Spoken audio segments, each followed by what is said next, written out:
ഈ ഫലസ്തീനിൽ നടക്കുന്ന കാര്യങ്ങൾ ലോകം മൊത്തം നോക്കി നിൽക്കെ എന്താണ് ഒരു ലൈവ് സ്ട്രീംഡ് ജിനോസൈഡ് എന്ന് പറയുന്നൊരു സംഗതി. ഇപ്പോൾ 50,000-ഓളം മനുഷ്യർ കൊല്ലപ്പെട്ട് കഴിഞ്ഞു. ഏറ്റവും ഇന്നലേക്ക് വരുന്ന വാർത്ത എന്താണ്? ഏറ്റവും അവസാനത്തെ ആശുപത്രി അതുപോലും വളഞ്ഞിട്ട് ബോംബിട്ടുകൊണ്ടിരിക്കുകയാണ്.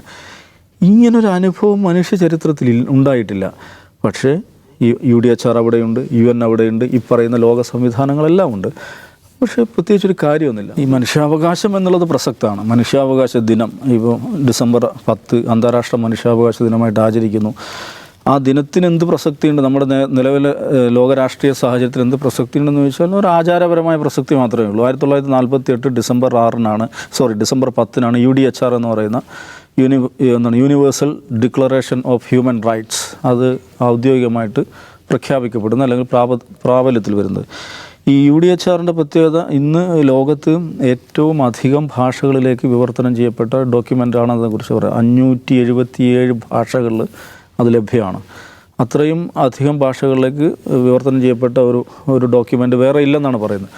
രണ്ടാം ലോക മഹായുദ്ധത്തിന് ശേഷമുള്ള ഒരു സാഹചര്യം, ഒരു പുതിയൊരു യുദ്ധങ്ങൾ, ദശലക്ഷക്കണക്കിന് ആളുകൾ കൊല്ലപ്പെടുന്ന ഒരു ലോകഘടന, ഹിരോഷിമയിൽ നാഗസാക്കിയിലും ബോംബിടുന്നു. മനുഷ്യ സമുദായം തന്നെ അതിൻ്റെ ചരിത്രത്തിൽ ഏറ്റവും മോശമായൊരു ഘട്ടത്തെ അഭിമുഖീകരിച്ചു എന്നുള്ളതാണ് രണ്ടാം ലോക മഹായുദ്ധത്തിൻ്റെ സാഹചര്യം. അപ്പോൾ അതിൽ ആ ഒരു പൊളിറ്റിക്കൽ കോണ്ടക്സ്റ്റിലാണ് നമുക്കൊരു ബെറ്റർ വേൾഡ്, ഇതേക്കാൾ മെച്ചപ്പെട്ട ഒരു ലോകം ഉണ്ടാവണം. അങ്ങനെ ഒന്ന് സാധ്യമാണ്. അതിൻ്റെ ഒരു എന്താ പറയുക, ഒരു ഇൻസ്റ്റിറ്റ്യൂഷണൽ ഫ്രെയിം വർക്ക് എന്നുള്ള നിലയിലാണ്, അല്ലെ അതിൻ്റെ ഒരു ഇൻസ്റ്റിറ്റ്യൂഷൻ എന്നുള്ള നിലക്കാണ് UN ഉണ്ടാവുന്നത്. അതിൻ്റെ ഒരു തിയററ്റിക്കൽ ബേസ് ഫ്രെയിം വർക്ക് എന്നുള്ള നിലക്കാണ് UDHR universal declaration of human rights ഉണ്ടാവുന്നത്. മനുഷ്യ സമുദായം എങ്ങനെ മെച്ചപ്പെട്ട അവസ്ഥയിലേക്ക് സഞ്ചരിക്കാം, എങ്ങനെ അതിൽ ഉപയോഗിക്കുന്നൊരു വാചകമുണ്ട്. എന്താണ്? ഇൻഅലീനബിൾ റൈറ്റ്സ് ഓഫ് ഹ്യൂമൻ ഫാമിലി. മനുഷ്യ കുടുംബത്തിൽ നിന്ന് വിച്ഛേദിച്ചെടുക്കാൻ പറ്റാത്ത അവകാശങ്ങൾ, അവയെ സ്ഥാപിക്കുക എന്നുള്ളതാണ് ഇതിൻ്റെ ഏറ്റവും പ്രധാനപ്പെട്ട ഒരു കടമയായിട്ട് പറയുന്നത്. അത് ഒരു ഡോക്യുമെൻ്റ് എന്നുള്ള നിലയിൽ അങ്ങേയറ്റം പ്രസക്തമായിട്ടുള്ള, അങ്ങേയറ്റം ഗംഭീരമായിട്ടുള്ള ഡോക്യുമെൻ്റാണ്. പക്ഷേ ഈ പറയുന്ന ഐക്യരാഷ്ട്രസഭയും UDHRഉം UDHR ഉദ്ഘോഷിക്കുന്ന മൂല്യങ്ങളോട്, തത്വങ്ങളോട് എത്ര അളവിൽ നീതി പുലർത്തുവാൻ UN സാധിച്ചിട്ടുണ്ട്, അല്ലെങ്കിൽ UN നിലനിർത്തുന്ന രാഷ്ട്രങ്ങൾക്ക് സാധിച്ചിട്ടുണ്ടെന്ന ചോദ്യം അവിടെയുണ്ട്. ഒരു സാമാന്യമായിട്ടൊരു ലോകഘടനയെ നിലനിർത്തുന്ന നിശ്ചയമായിട്ടും അത് പ്രധാനപ്പെട്ട പങ്ക് വഹിച്ചിട്ടുണ്ട്. ഇപ്പോൾ UDHRൻ്റെ ഏറ്റവും പ്രധാനപ്പെട്ട ഒരു സവിശേഷത എന്ന് വെച്ചാൽ ലോകത്തുണ്ടായി വരുന്ന ഏത് നിയമങ്ങൾ, അത് ഇൻ്റർനാഷണൽ ലോ ആവട്ടെ, നാഷണൽ ലോ ആവട്ടെ, ലോക്കൽ ലോസ് ആവട്ടെ, ഏത് നിയമത്തിൻ്റെയും അടിസ്ഥാന തത്വമായിട്ട് UDHR ആണ് സ്വീകരിക്കുക. UDHRൻ്റെ പ്രിൻസിപ്പിളിന് അനുരോധമായിട്ടാണ്, അതിൽ നിന്ന് ഊർജ്ജം സ്വീകരിച്ചുകൊണ്ടാണ് ബാക്കി ലോസ് എല്ലാം ഉണ്ടാവേണ്ടതെന്നുള്ളതാണ്. ആ നിലയ്ക്കൊരു ബേസിക് റെഫറൻസ് എന്നുള്ള നിലയിൽ. അതേപോലെ അതിൽ പറയുന്ന 5 സ്വാതന്ത്ര്യം: freedom of expression, freedom of religion, freedom from fear, freedom from want, പിന്നെ ഒന്നും കൂടെ ഉണ്ടല്ലോ, ഞാൻ മറന്നുപോയി.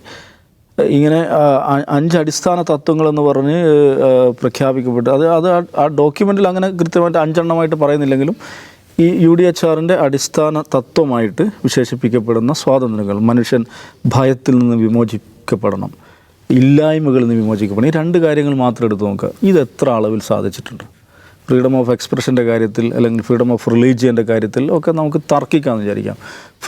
Freedom from fear, freedom from want, ഇല്ലായ്കയിൽ നിന്നുള്ള സ്വാതന്ത്ര്യം, ഭയത്തിൽ നിന്നുള്ള സ്വാതന്ത്ര്യം, ഇത് നമ്മുടെ ഈ ലോകത്ത് എത്ര അളവിൽ ഏതെല്ലാം സമൂഹങ്ങൾക്ക്, ഏതെല്ലാം ജനതകൾക്ക്, ഏതെല്ലാം കാലഘട്ടത്തിലെ ജനങ്ങൾക്ക് ലഭ്യമായിട്ടുണ്ടെന്ന് ചോദിക്കുമ്പോൾ നമ്മൾ വലിയ സങ്കടത്തിലേക്ക് പോകും. ഇപ്പോൾ നമ്മളിതേക്കുറിച്ച് സംസാരിക്കുന്ന നോക്കൂ, ഈ ഫലസ്തീനിൽ നടക്കുന്ന കാര്യങ്ങൾ മനുഷ്യ ലോകം മൊത്തം നോക്കി നിൽക്കെ എന്താണ് ഒരു ലൈവ് സ്ട്രീംഡ് ജിനോസൈഡ് എന്ന് പറയുന്നൊരു സംഗതി. ഇപ്പോൾ 50,000-ഓളം മനുഷ്യർ കൊല്ലപ്പെട്ട് കഴിഞ്ഞു.